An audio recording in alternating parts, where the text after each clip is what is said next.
Hi guys! Welcome back to my channel, and for today's video, gagawa tayo ng product review. So itong product na to, sobrang tagal ko na siyang gustong bilhin, pero since nasa Pinas ako, nabili ko na siya. And finally, nagkaroon na ako ng Team Payamansion HD Matte Tints. So ito lang yung binili ko, hindi pa ako bumili ng water-based lip tints nila kasi hindi available yung nakaset. So, nabili ko siya sa Lazada ng 849, then plus shipping. This contains 10 HD matte tints. So, bago tayo mag-start ng review, don't forget to subscribe to my channel and hit the notification bell down below para ma-update. Don't forget to subscribe to my channel. Don't forget to subscribe to my channel. Tumalikot ka nga.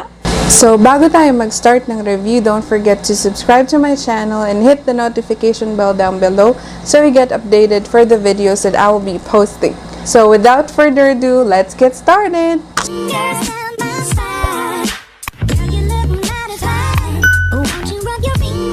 So, mag-start tayo sa packaging niya.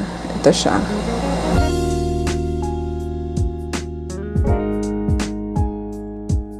So, nakalagay siya sa parang acrylic case na nabubuksan. And then, may kasama siyang card na may signatures. Tapos, nakalagay dito, Team Payamansion. And then, ang cute ng packaging niya. Tapos, nandito yung mga parang chibi cartoon characters ng Team Payaman.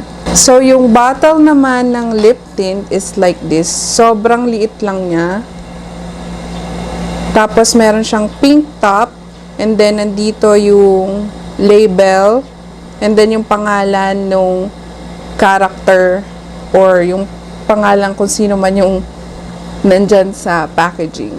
Contains 10 mini HD matte tints na ang sabi ay waterproof at hindi agad-agad natatanggal and transfer proof siya. So, kukunin ko tong lip tint ni Ina at ni Drake kasi gusto ko yung shade niya, and ang shade name ng shade ay Dali Boy, and 3 ml ang isang ganito.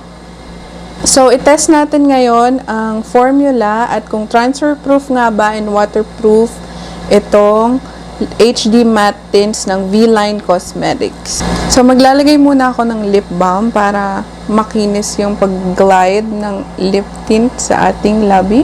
So, magta-try muna ako ng isa and then imo-montage ko na lang mamaya yung ibang shades. So, amoy siyang bubble gum. Tapos, madali lang siyang i-glide sa lips at medyo madali siyang matuyo. Matte siya kapag natuyo. So, eto na yung ibang shades na itatry ko. I-flash ko na lang sa screen yung shade name tsaka kung kaninong lip tint yon.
So, ayun na ang mga swatches ng ating Team Payamansion HD Matte Tints.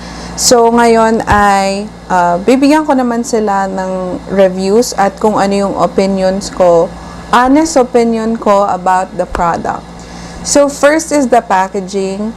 Sobrang neat tingnan ng packaging niya, sobrang cute, tapos nakalagay sa acrylic case, and sobrang bilis lang niya i-store and i-organize kasi nga nakalagay na siya sa acrylic case. Tapos, with the price naman, since it's 10 HD matte tints, though sobrang liit lang nila, you cannot beat the price kasi 850 siya for 10 HD matte tints.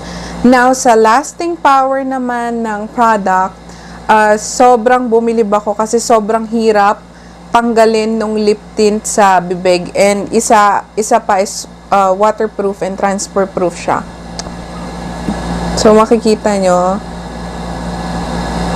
transfer proof siya, and then it smells really good. Tapos, very comfortable siya sa lips, and hindi siya yung nagdidikit, hindi siya yung mukhang dry sa lips mo. Though, ang cons para sa akin ng HD matte tint is, hindi kasi ako gaanong gumagamit ng super dark na lip tints. Yung mga lip tint ko kasi is parang ganito lang yung color, yung parang medyo nude, medyo brown, medyo pink.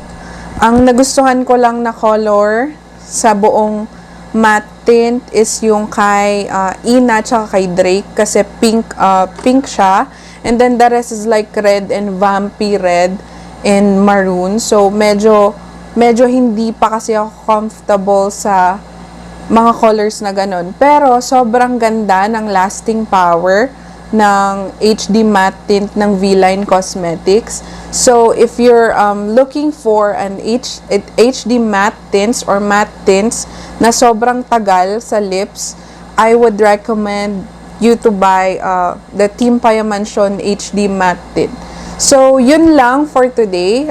Sana makapag-review pa ako ng maraming products na hindi ko mai-review kapag nandun ako sa US.